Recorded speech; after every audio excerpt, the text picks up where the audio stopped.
Welcome to the Ducks Unlimited podcast, the only podcast about all things waterfowl. From hunting insights to science-based discussions about ducks, geese, and issues affecting waterfowl and wetlands conservation in North America, we bring the resource to you. The DU Podcast with your host, Katie Burke. Today we have special guest, a three-peat guest, Colin McNair from Copley Fine Art Auctions. He has been on the show before. He was episode 67 and 68.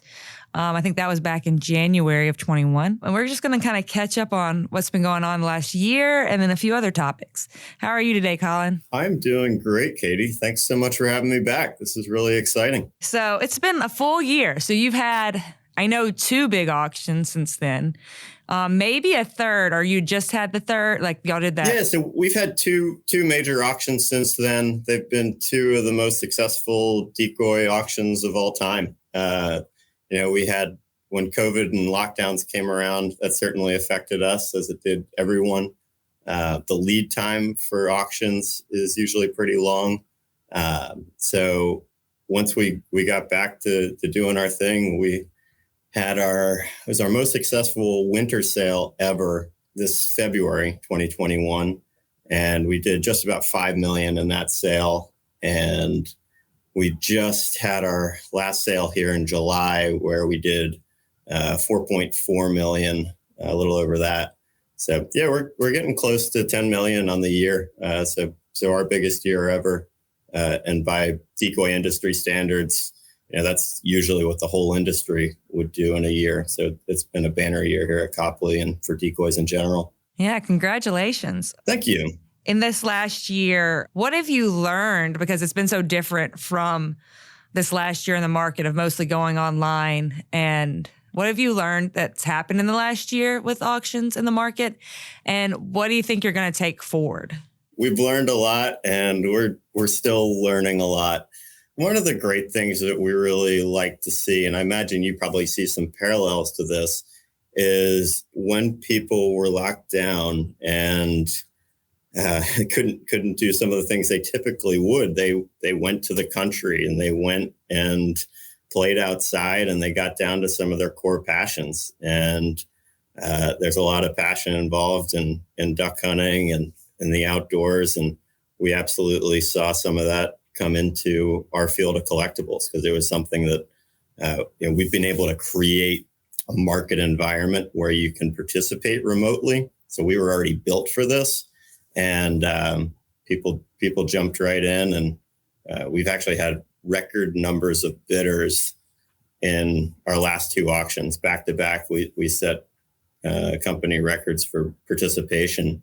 And that was really just picking up on a trend that started in, we saw the groundwork in 2016. The fire really lit in 2017 with session 1 of the O'Brien collection.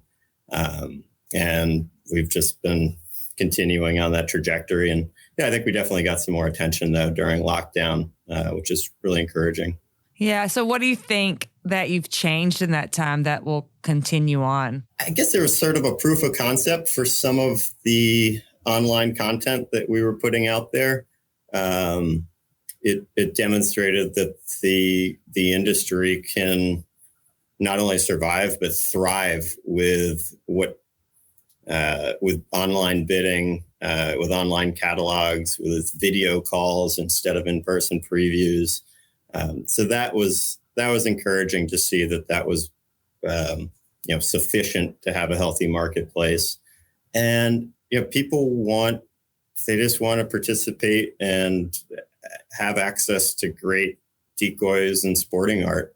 And if you can create an environment where they feel comfortable doing that, there's a lot to be accomplished. I was talking to Robbie Smith actually earlier today. We were talking about this collection that might come in the museum, and he was making the comment about how online auctions, and you let me know how you think about this, the ability to sit on your couch and have a glass of whiskey and watch the auction, how much he thinks that's affecting the comfort level and what people are buying. To be able to be in your home and have your your drink with you and just kind of enjoy it. The auction concept, it started off as you've got an auctioneer in the front of an auction hall with a room full of people.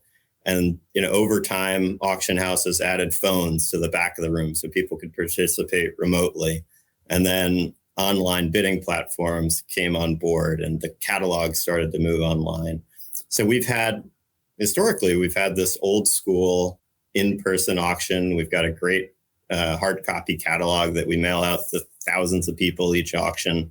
And none of that has gone anywhere, but we've been able to move into the digital space really comfortably. And before lockdown, we were hearing about people having bidding parties where a few guys would get together, have some drinks, and, they'd take in the auction from home. And, that certainly picked up while people were, had to be remote. Really just a lot of the things that were already in place became more intense. And that's been fun to see that people adapted really seamlessly. Yeah, he also made a comment that I didn't even think about that I thought was pretty funny. He said, when you're at the live auction, sometimes like your buddy will bid on something you want, and then you don't want to bid against them because you feel bad. But when you're online, you don't have to do that because you don't have any idea who's bidding against you. That certainly could be a factor that works in the favor of consigners.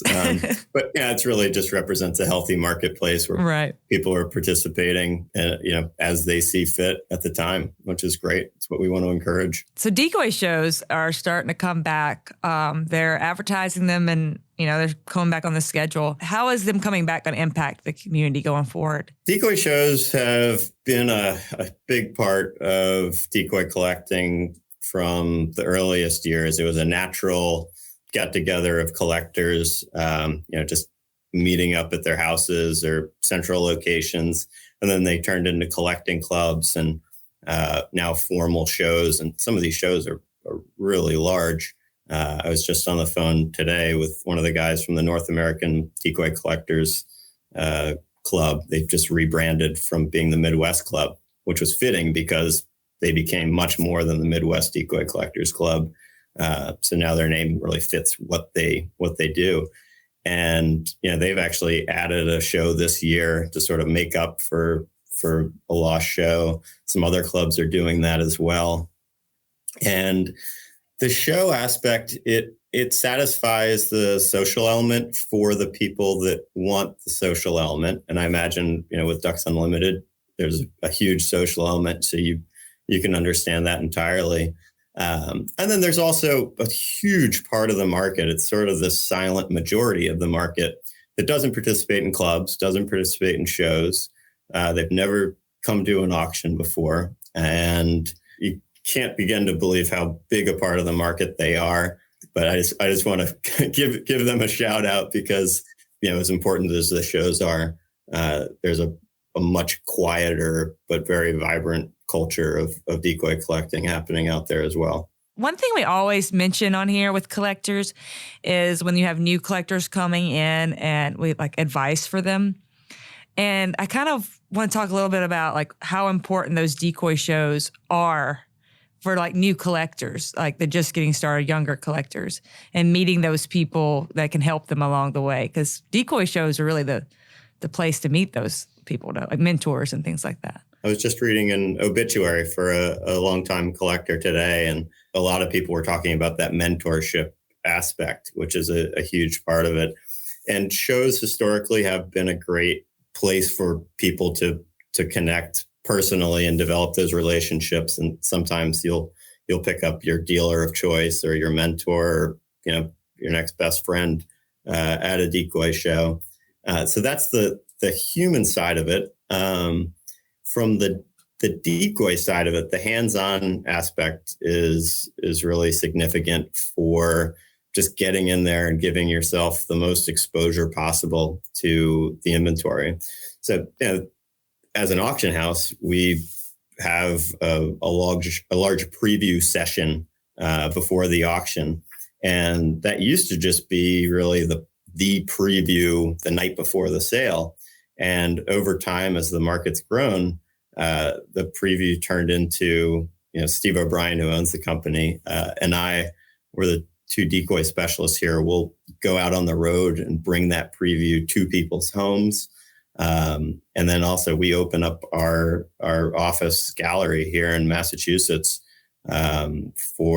we have people previewing all year round, but really that month before the sale, we encourage people to come by and preview things because we want to encourage that exposure and that hands-on aspect for people that are interested. That has to be probably one of the more enjoyable parts of your job is going in to people's homes and showing them the decoys and getting like that community aspect for you. Like, how is that for you? Yeah, the community aspect for me personally, that was the first aspect of it, just growing up with a father that's a carver, because my father, he worked with some dealers, but decoys never really cracked the gallery space or didn't regularly crack into the art gallery space.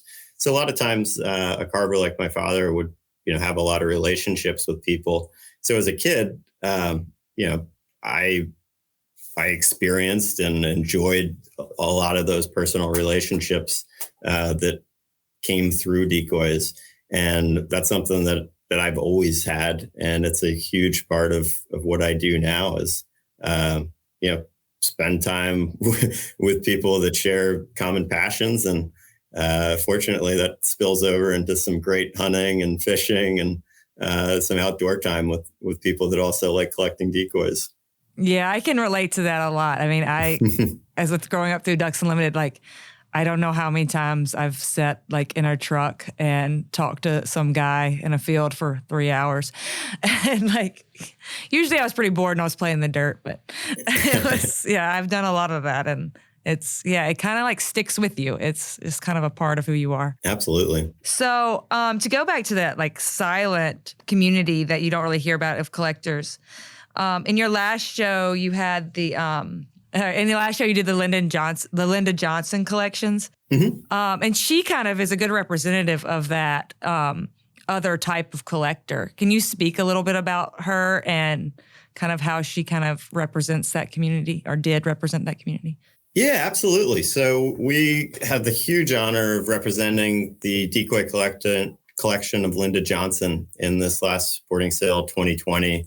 It had a lot of the headliners of the sale, including the 3 Kroll dust jacket plover that were made famous on the eponymous dust jacket of the New England Decoys book, which we just sold for about $1 million for the trio. And when Linda Johnson came in and bought those birds, I'm going to say nobody in the decoy world knew who she was. And she made a huge splash. And she wasn't a decoy person. She was an Americana and folk art person, and a lot more. She came from a family of collectors that were not decoy collectors, but huge in other areas of art and collectibles. So she's a perfect example because a decoy collector never would have known about her, except she came in and made a big splash and as a buyer, and then she just sold her collection publicly with her name on it. But in the middle, she was not doing the decoy events. Yeah. What percentage would you think of people like her she makes up the decoy market? Like, what percentage would that be? It's pretty significant. I think I'd try to illustrate that by, if you look at you get our auction catalogs and you look at the cover, and there's usually going to be 3 to 10 highlights from the sale. And it's a rare exception when one of those top lots, those lots that are breaking the $100,000 mark, it's a very rare exception that one ever sells in the auction hall. So that gives you an idea of where they're going. And, when I talk, I get to see behind the curtain as the auctioneer. But when I talk to people who are sort of guessing, it confirms to me that there's a lot of uncertainty of who some of these people are because they're not showing up. So dollars and cents wise, I wouldn't be surprised if it's every bit of 50% or more of the market. Wow. But the nature of their participation is they're doing it quietly, They might have a small group of people that they share their collection with. We've been talking about a gentleman now who, started collecting very quietly and is now beginning to be more public with his collection. So that's also a trend where you'll see somebody develop as a collector in a smaller circle and then open up over time. Yeah. Do you find, since you're mostly online now, they still bid over the phone? People have become much more confident doing everything online. I know I'm that way in my day-to-day life, and we're really seeing that click to buy participation come into the art world as well. So the phones are still very active in a normal auction. We'll usually have about a dozen phone lines ready for an auction. Sometimes we have overflow on that. But more and more is going into the clicks, and that's a trend that I can't imagine is going anywhere. Yeah, to talk about some recent highlights in the marketplace. So, this last year, obviously, because the shows were down, the auctions have really taken more of the spotlight of the market. So some of the highlights that we've seen were, back in our winter sale, so it was February 2021, Kroll continued to be a perennial favorite. We had a pair of Elmer Kroll bobwhite quail decoratives. They're absolutely spectacular. But they surprised me when they did something like close to 10 times the estimate, going over 200,000. That was fun to see. And they're an amazing pair. It's the kind of thing where you can't go out and get another. So I understand how they got there. We also saw Kroll Woodcock in that sale go for 90,000. So, just continued strength for Kroll. Jumping forward to this sale, we had the Johnson collection, which we already discussed, had a lot of shorebirds in it. There was a Nichols feeding yellow legs that sold for about 100,000. The Kroll Dust Jacket Trio, they sold as individual lots, but together that was about $1 million. Actually, a really exciting one, market-wise and just on a kind of personal Decoy passion level, was the 8th Kankakee Pintail Decoy. That one was amazing. I wish I could show people what it looks like. Yeah, maybe we can get an image of this one out there. So it's a pintail, and the neck is as thin as you can imagine. It's like a chopstick almost. And this beautifully executed head. There's now 4 drakes known and 4 hens known. This one was actually coming directly out of the family of the original hunter, probably also the carver, Herman Tronowski, from outside of Chicago over in Indiana. But we hammered that down at 155,000. So it was 186,000 all in, a record for the Kankakee rig. And just really exciting to anytime I get to handle one of those, it's a pleasure. I call that rig the most exciting material decoy discovery of the 21st century. So that was special. Then looking down the line, we had more high flyer lots. I think there's a couple other 6-figure lots in the sale, but quickly we can jump over to some of the sectors of the market that have really seen some pop. This isn't too surprising considering the number of new people that came into the market recently, but we were seeing miniatures and decoratives and contemporary carvings, which is where a lot of people will start off because they don't have as many variables as old decoys. So it's an easier place to participate remotely. It's an easier place to participate for somebody who's just getting started. And that's not to say that really advanced collectors aren't also participating there. But they help remove some of the more complex aspects of old decoys, like paint history and repairs. But we saw, great results with contemporary carvers. We set some world record prices for contemporary carvers. We saw some of the highest prices we ever have for miniature carvings by Elmer Kroll, to say his name again, and AJ King. We had some AJ King minis that were routinely selling for over $10,000. One pair of doves with some little chicks in the nest. popped over $20,000. You have to brag for a second because you have to tell about your decoy that sold. You have a record here. Personally, I want to make you do it. I want to make you embarrass yourself. I think I'm blushing. So it was exciting to be in the staff only auction hall, and the auctioneer certainly was having fun with it. But 3 decoys I carved back in high school. I was probably 16, 17 years old, and sold back then for hundreds of dollars, which was a real sum at the time. Still is. They the first one came up and set a record for a Colin McNair decoy, and then the second one broke that record, and the third one came in at $6,000, hitting the new watermark for this not at all prolific carver. So that was a huge honor to still awesome. Yeah, and the best part about it was the person that bought it isn't even somebody that I know personally. So that was fun. Thank you. One of the decoys I kind of want to talk about, because I think it's a good example for this. A lot of times people who don't collect decoys or really know much about it, they're always like, how do they go for what they go for, like in the 6 figures? So was the McCleary Mason that you sold. And a lot of people know about Masons.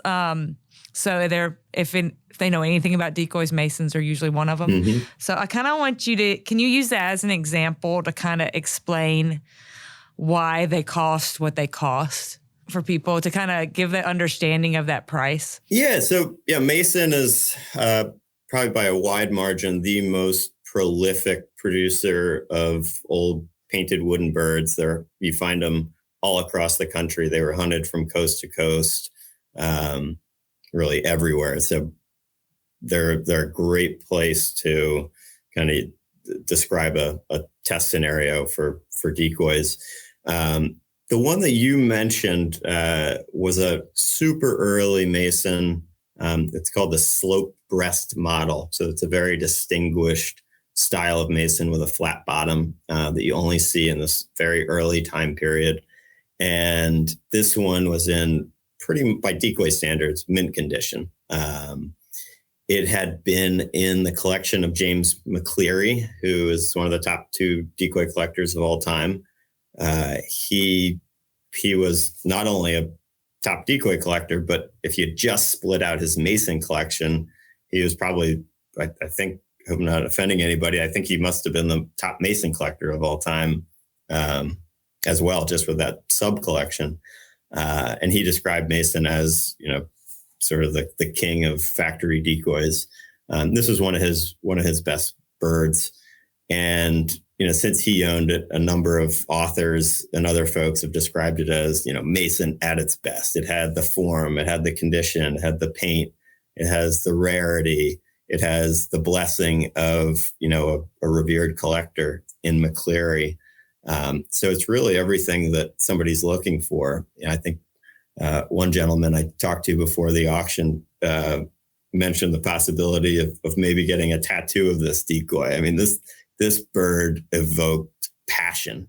And when an object checks all of those boxes, and it's a great looking piece of sculpture on the shelf on top of that, when it checks all of those boxes and things line up on auction day, that's when record prices are set. And that certainly happened with this bird, where, some serious Mason collectors said, this is my one shot of owning one of the absolute best Mason decoys in existence. And if I don't pull the trigger today, then I'll be thinking about it later. And that's it. It's rarity. It's the kind of pre-established collectability. So the market for decoys, the market for Masons has been developing and building on itself as a cash market really since the 70s. And a little bit of auction magic sprinkled on top, and it worked out well. So I've noticed as people are wanting to loan stuff to the museum for exhibit, and I've kind of started to notice, I didn't notice it at first, but I have, like, the more we've become established in the museum, that I feel like people are doing it for are wanting to get that provenance on there. Mm-hmm. And do you think that, am I right in guessing that they're wanting that, like on that name, like that they're wanting to have it displayed and exhibited for that reason? Yeah, people collect for a lot of different reasons, and there's as many reasons as there are collectors. Having the prestige of being involved with a major cultural institution like Ducks Unlimited or some of the museums around the country, it has its appeal to me when I offer a decoy for sale. If it has provenance like that, it has an exhibition history. I absolutely want to present that. When you flip through our catalogs, you'll see some of those major birds. It takes a long time to come up with a list of all the museums that, a bird from take the Masterworks of the Illinois River collection. Those birds have been in the Ward Museum in Salisbury. They've been in a major museum in the Midwest. They've been in the Peoria Riverfront Museum. And among other places, they're in a number of different books. And that absolutely means something to have, that type of validation and that kind of, it's really a collecting pedigree. Absolutely. Yeah. And speaking of museums, one thing we're seeing in the decoy community now that's really exciting, and you're a part of this, you as a museum curator are part of a cohort of museum curators. And you've got the Shelburne Museum up in Vermont with Corey Rogers, who absolutely loves decoys, produced a book on decoys. The Shelburne Museum just redid their decoy exhibit, which is one of the, I mentioned it in the last podcast, it's the best permanent decoy display out there. Coming up really quickly, you have the Peoria Riverfront Museum. They just founded the Center for American Decoys out in Illinois, and they've just got some money to go along with that. So they're actually making acquisitions in addition to adding space dedicated for decoys. Obviously, you've got the Ward Museum in Salisbury, Maryland, named for the Ward brothers. That's a really healthy institution down there. But I've been really encouraged to see that type of participation. And actually, as we talk right now, Steve O'Brien, the owner of Copley, is doing a symposium at a major American museum reviewing their decoy collection with some other specialists, as they reevaluate what they have on hand, which is really exciting to see. Yeah, it is. And even just like some of the major museums are having decoys now in their collections, which is exciting as well. It's not just us waterfowl specific museums. It's also some of the major art museums. Absolutely. Hey, Katie, what do you have coming up, Katie? What's on your exhibition schedule? We have an Illinois call collection coming in August. It comes in at the end of August. It is Ryan Graves' collection. Excellent. Well, I love what you have going on down there. Look forward to seeing it in person once we're moving around again. So we were talking about, new collectors and everything. And I think one thing that our listeners might be interested in is, what we refer to as the other duck season. Can you describe that and what that actually means? Absolutely. The other duck season is what, duck nuts can do when you're not allowed to go hunting. It is, decoy collecting and collecting great paintings of waterfowl. And you can do it year round. We just held our auction in the middle of July when you're a long way from getting in the duck blind. So it's absolutely a great way to round out, a duck hunter's year. With these auctions and also the club events and club shows. Yeah. Speaking of this latest auction, y'all set some few records for y'all. So can you mention some of those? In addition to the records we set for individual makers and sort of categories of the market, one of the records I'm most proud of and impressed by, frankly. Thank you to our consigners for making this happen, for the bidders that showed up. But we had an average price per lot of just about $10,000. And to put that in context, in a normal year, the industry is going to be closer to probably about $3,000. If you get into a major single owner sale, sometimes you'll break the 10,000 mark. But for an entire auction to come in at that level was I'm sure some kind of record. Just really encouraging to see in terms of market health.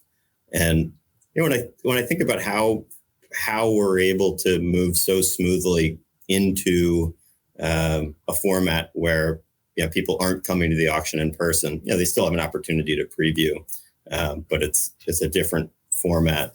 I have to think that the fact that we're doing hundreds of X-rays, we're UVing all these birds is playing in a really important role, because that's just a key to the health of our industry moving forward, is that pre-auction due diligence and creating a space where people can just open the catalog and, still got to ask some questions, but they can open the catalog and feel really good about knowing, what's being illustrated on that page. Yeah, it definitely increases confidence, like with their purchase, Absolutely. It's just it's one of the keys to getting to what you love, which is, interacting with the objects and hopefully taking a couple home. Well, thanks again, Colin, for coming on the show. It's always great having you and talking with you. All right. Thank you, Katie. Really appreciate it. Thanks to our special guest, Colin McNair. Thanks to our producer, Clay Baird. And thanks to you, our listeners, for supporting wetlands and waterfowl conservation. Thank you for listening to this episode of the DU Podcast. Be sure to rate, review, and subscribe to the show. And visit www.ducks.org/DU Podcast for resources based on today's topics, as well as access to more episodes. Opinions expressed by guests do not necessarily reflect those of Ducks Unlimited. Until next time, stay tuned to the Ducks.